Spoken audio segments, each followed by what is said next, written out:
ओम शांति। आज तारीख है 14 जून 2021। अभी सुनेंगे प्यारे बाबा की विस्तार से मुरली।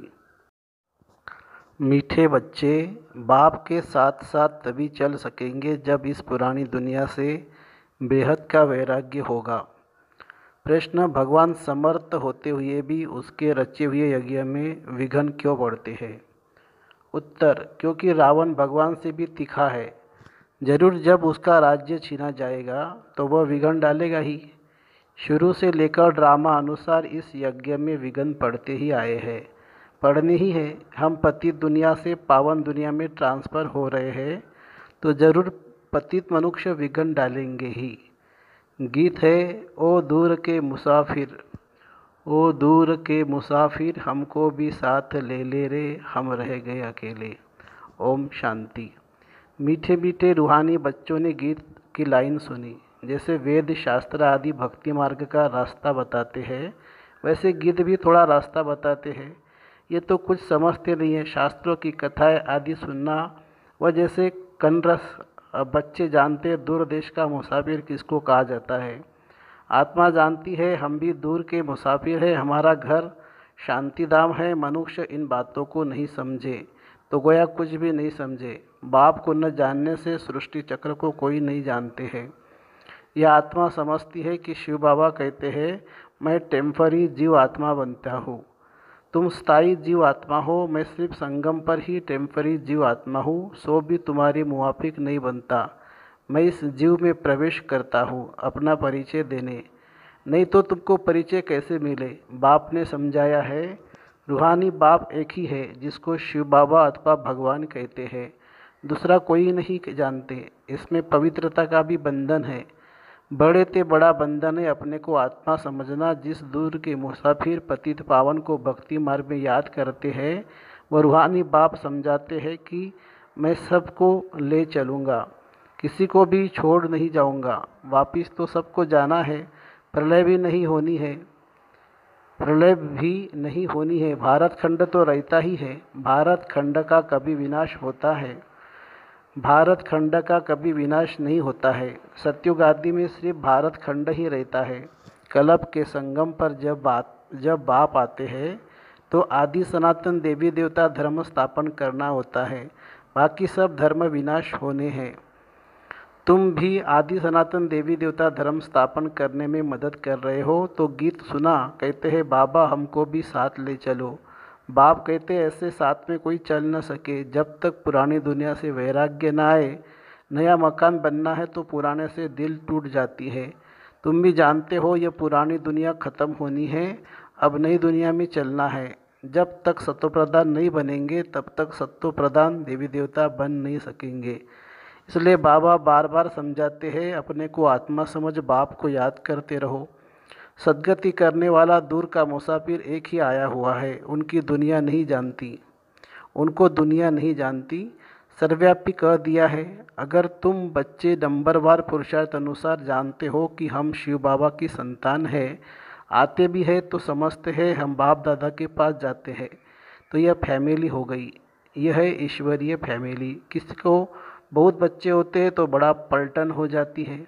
शिव बाबा के बच्चे जो इतने बीके भाई बहन हैं, यह भी बड़ी पलटन हो जाती है। ब्रह्मा कुमार कुमारियाँ सब जानते हैं हम बेहद के बाप से वर्षा लेते हैं। शास्त्रों में दिखाते पांडवों और कौरवों ने खेल खेला, राजाई दाव में रखी। अब राजाई न कौरवों की है न पांडवों की है, ताज आदि कुछ भी नहीं है। दिखाते हैं उनको शहर निकाला मिला, दिखाते उनको शहर निकाला मिला, हथियार आदि छिपाकर जाए रखा। यह है सब दंत कथाएँ। न पांडव राज्य है न कौरव राज्य है, न उनों की आपस में लड़ाई चली है। लड़ाई राजाओं की लगती है तो यह तो भाई भाई है। लड़ाई हुई है कौरव और यौवनों की, बाकी भाई एक दो को कैसे ख़त्म करेंगे। दिखाते पांडव कौरव लड़े, बाकी 5 पांडव बचे और एक कुत्ता रहा, वह भी सब पहाड़ पर गल मरे। खेल ही खलाश, राजयोग का अर्थ ही नहीं निकला। अभी तुम बच्चे जानते हो बाप कलप कलप आकर एक धर्म की स्थापना करते हैं, बुलाते भी है, हे पतित पावन बाबा आओ, आकर पतित से पावन बनाओ। सतयुग में सूर्यवंशी राजधानी ही होती है। ब्रह्मा द्वारा विष्णुपुर की स्थापना हो रही है। अब बाप आए हैं तो उनके डायरेक्शन पर चलना है। कमल पुष्प समान पवित्र रहना है। कन्याओं को तो नहीं कहेंगे कि गृहस्थ व्यवहार में रहते कमल फूल समान रहो, वह तो है ही पवित्र। यह गृहस्थियों के लिए कहा जाता है। कुमार और कुमारियाँ की तो शादी करनी ही नहीं चाहिए, नहीं तो वह भी गृहस्थी हो पड़ेंगे। कुछ गंधर्वी विवाह का नाम भी है। कन्या पर मार पड़ती है तो लाचारी हालत में गंधर्वी विवाह कराया जाता है। वास्तव में मार भी सहन करनी चाहिए, परंतु अधर कुमारी नहीं बनना चाहिए। बाल ब्रह्मचारी का नाम बहुत होता है। शादी की तो हाफ पार्टनर हो गए। कुमारों को कहा जाता है तुम तो पवित्र रहो। गृहस्थ व्यवहार वालों को कहा जाता है हे गृहस्थ व्यवहार में रहते कमल फूल के समान बनो। उन्हों को ही मेहनत होती है। शादी न करने से बंधन नहीं रहेगा। कन्या को तो पढ़ना है और ज्ञान में बहुत मजबूत रहना है। छोटी कुमारियाँ जो सगीर है उनको तो हम ले नहीं सकते, वह अपने घर में रहकर पढ़ सकती है। माता पिता ज्ञान में आए तो सगीर को ले सकते हैं। यह तो स्कूल का स्कूल है, घर का घर है और सत्संग का सत्संग है। सत माना एक बाप जिसके लिए ही कहते हैं और दूर के मुसाफिर। आत्मा गोरी बनती है, बाप कहते हैं मैं मुसाफिर सदा गोरा रहता हूँ, प्यूरिटी में रहने वाला हूँ। मैं आकर सभी आत्माओं को पवित्र माने गोरा बनाता हूँ, और तो कोई ऐसे मुसाफिर है नहीं। बाप समझाते हैं मैं आया हूँ रावण राज्य में, यह शरीर भी पराया है। तुम्हारी आत्मा कहेंगी यह हमारा शरीर है। बाबा कहेंगे यह हमारा शरीर नहीं है, यह इनका शरीर है। यह पतित शरीर हमारा नहीं है। आते ही है इनके बहुत जन्मों के अंत के जन्म में। जो नंबर 1 पावन था वही नंबर लास्ट अर्थात अंत में विकारी बनते हैं। पहला नंबर 16 कला संपूर्ण था, अब कोई कला नहीं रही है। पतित तो सब है ही। तो बाप दूरदेश का मुसाफिर हुआ ना। तुम आत्माएं भी मुसाफिर हो या आकर पाठ बजाती हो। इस सृष्टि चक्र को कोई नहीं जानते। भल कोई कितना भी शास्त्र आदि पढ़ा हो, परंतु यह ज्ञान कोई नहीं दे सकते। बाप समझाते हैं मैं इस तन में प्रवेश कर इन आत्माओं को ज्ञान देता हूँ। वह तो मनुष्य को शास्त्रों का ज्ञान देते हैं। वह हो गए भगत। सद्गति दाता तो एक ही है, वही ज्ञान का सागर है। उनको न जानने के कारण देहाभिमान आ जाता है। वह कोई यह तो समझाते नहीं है कि अपने को आत्मा निश्चय करो, आत्मा पढ़ती है, यह कोई समझाते नहीं है, क्योंकि देहाभिमान है। अभी दूर का मुसाफिर तो शिव बाबा को ही कहाएंगे। तुम जानते हो हम 84 जन्म का चक्र लगा चुके हैं। बाप कहते हैं 5000 वर्ष पहले भी समझाया था कि बच्चे तुम अपने जन्मों को नहीं जानते हो, मैं जानता हूँ। गीता में आटे में लून मिसल कुछ है, वही गीता का एपिसोड, वही महाभारत की लड़ाई, वही मनमाना भव मध्याजी भव का ज्ञान है। मामेकम याद करो, लड़ाई भी बरोबर लगी है। पांडवों की विजय हुई। विजय माला विष्णु की गाई जाती है। शास्त्रों में तो दिखाया है पांडव गल मरे, फिर माला कहाँ से बनी। अब तुम समझते हो कि हम विष्णु की माला बनने के यहाँ आए हैं। ऊपर में है पतित पावन बाप, उनका यादगार चाहिए ना। भक्ति मार्ग में यादगार गाया जाता है। कोई 8 की माला, कोई 108 की माला, कोई 16,108 की बनाई है। गाते हैं चढ़ती कला तेरे भाने सर्व का भला। अभी तुम जानते हो हमारी चढ़ती कला है। हम चले जाएंगे अपने सुखधाम, फिर हम वहाँ से नीचे कैसे उतरते हैं, 84 जन्म कैसे लेते हैं, ये सारा ज्ञान तुम्हारी बुद्धि में है। यह ज्ञान भूलना नहीं चाहिए। हमारे सब दुख दूर करने, श्राप मिटाने, सुख का वर्षा देने बाप आया है। रावण के श्राप से सबको दुख होता है, तो अब बाप को और वर्षे को याद करना है। तुम जानते हो हम सूर्यवंशियों ने भारत में राज्य किया। भारत में शिव बाबा आते हैं। भारत ही स्वर्ग था। यह घड़ी घड़ी बुद्धि में याद करना पड़े। जिसने 84 जन्म का चक्र नहीं खाया होगा वह न धारणा करेंगे न कराएंगे। उसके लिए समझा जाएगा कि इसने 84 जन्म नहीं लिए हैं। ये देरी से आते हैं, स्वर्ग में नहीं आते हैं। पहले जाना तो अच्छा है ना। नए मकान में पहले खुद रहते हैं, फिर किराए पर चढ़ाते हैं। तो वह फिर सेकंड हैंड हुआ ना। सतयुग में है नई दुनिया, त्रेता सेकंड हैंड कहेंगे। तो अब बुद्धि में आता है हम स्वर्ग में नई दुनिया में जाए, पुरुषार्थ करना है, प्रजा भी बनती जाएगी। तुमको मालूम पड़ता जाएगा कि माला कौन कौन पिरो सकते हैं। अगर किसको सीधा कहा जाए कि तुम नहीं आएंगे तो हार्ट फेल हो जाएंगे। इसलिए कहा जाता है कि पुरुषार्थ करो, अपनी जांच करो कि हमारा बुद्धि योग भटकता तो नहीं है। तुम्हारा शिव बाबा से कितना लव होता जाता है। कहते भी है हम बाप दादा के पास जाते हैं, शिव बाबा से हम दादा द्वारा वर्षा लेने जाते हैं। ऐसे बाप के पास तो कई बार जाए, परंतु गृहस्थ व्यवहार में भी संभालना है। परंतु भल बहुत धनवान है, परंतु इतनी फुर्सत नहीं, पूरा निश्चय नहीं। नहीं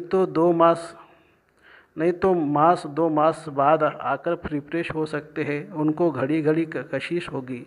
सुई पर जंग चढ़ी हुई होती है ना, तो चुंबक इतना खिंचता नहीं है। जितना पूरा योग होगा उनको झट कशिश होगी, भाग आएंगे। जितनी कट उतरती जाएगी उतनी कशिश होगी। हम चुंबक से मिले, गीत है चाहे मारो चाहे कुछ भी करो, हम दर से कभी नहीं निकलेंगे। परंतु वह अवस्था पिछाड़ी में होगी, कट निकली हुई होगी तो वह अवस्था होगी। बाप कहते हैं हे आत्माएं मन मना भवो, रहो भल अपने गृहस्थ व्यवहार में। ऐसे नहीं कि यहाँ भागकर आए बैठ जाना है। सागर पास बादलों को आना है, रिफ्रेश होने, फिर सर्विस पर जाना है। बंधन जब खलास हो तो सर्विस पर जा सके। माँ बाप को अपने बच्चों को संभालना है, बाप की याद में रहना है, पवित्र बनना है। बाप ने समझाया है, अनेक प्रकार के विघ्न ज्ञान यज्ञ में पड़ते हैं। कहते हैं ईश्वर तो समर्थ है, फिर विघ्न क्यों? मनुष्य को पता ही नहीं है, रावण भगवान से भी तीखा है। उनकी राजाई छीनी जाती है तो उनके अनेक प्रकार के विघ्न पड़ते रहते हैं। ड्रामा प्लान अनुसार फिर भी विघ्न पड़ेंगे। शुरुआत से लेकर पतितों की विघ्न पड़ते हैं। शास्त्रों में भी लिख दिया है, कृष्ण को 16,108 पटरानियाँ थी। सरप ने डसा, राम की सीताएं चुराई गई। अब रावण स्वर्ग में कहाँ से आए? झूठ तो बहुत है। कहते हैं विकार बिगर बच्चे कैसे होंगे? उनको पता ही नहीं, जो वर्षा लेने वाले होंगे वही आकर समझेंगे। तो इस ज्ञान यज्ञ में असुरों के विघ्न पड़ते हैं। पतित को असुर कहा जाता है ही रावण संप्रदाय के। अभी तुम संगम पर हो, रावण राज्य से किनारा कर लिया है, फिर भी कुछ लेंस आती है। यह बुद्धि में ज्ञान है कि हम जा रहे हैं, बैठे तो यहाँ ही है, बुद्धि में है ज्ञान। बैठे यहाँ हो, परंतु उनसे जैसे तुमको वैराग्य है, ये अच्छी दुनिया कब्रिस्तान बननी है। भिन्न भिन्न पॉइंट से समझाया जाता है, वास्तव में तो एक ही पॉइंट है, मन मना भवो। कितनों की चिट्ठियाँ आती है, बाबा हम बांधे लिए है, एक द्रौपदी तो नहीं है, हजारों हो जाएगी। अभी तुम पति दुनिया से पावन दुनिया में ट्रांसफ़र हो रहे हो। जो कलब पहले फूल बने होंगे वही निकलेंगे। गार्डन ऑफ अल्लाह की यहाँ स्थापना होगी। कोई तो ऐसे अच्छे अच्छे फूल होते जो देखने से ही आराम आ जाता है। नाम ही है किंग ऑफ फ्लावर।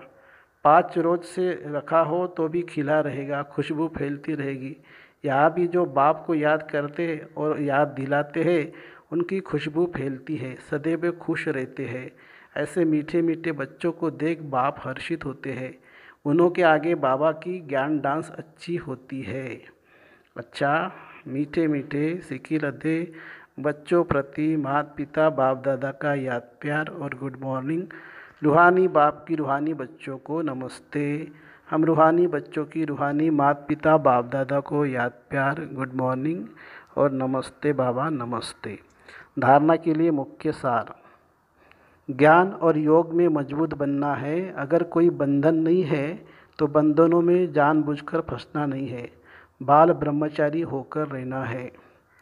दूसरी पॉइंट, अभी हमारी चढ़ती कला है।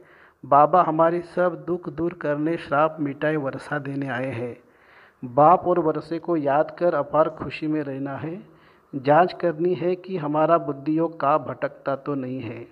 वरदान, सोमान में स्थित रह देहाभिमान को समाप्त करने वाले सफलता मूर्त भवो।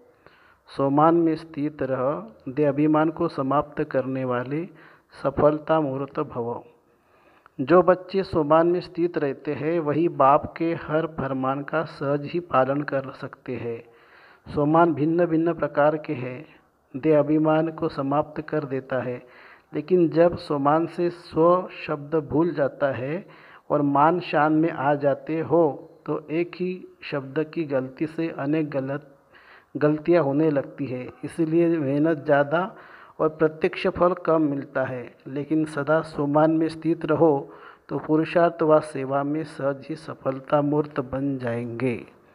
स्लोगन है, तपस्या करनी है तो समय को बचाओ, बहाना नहीं दो।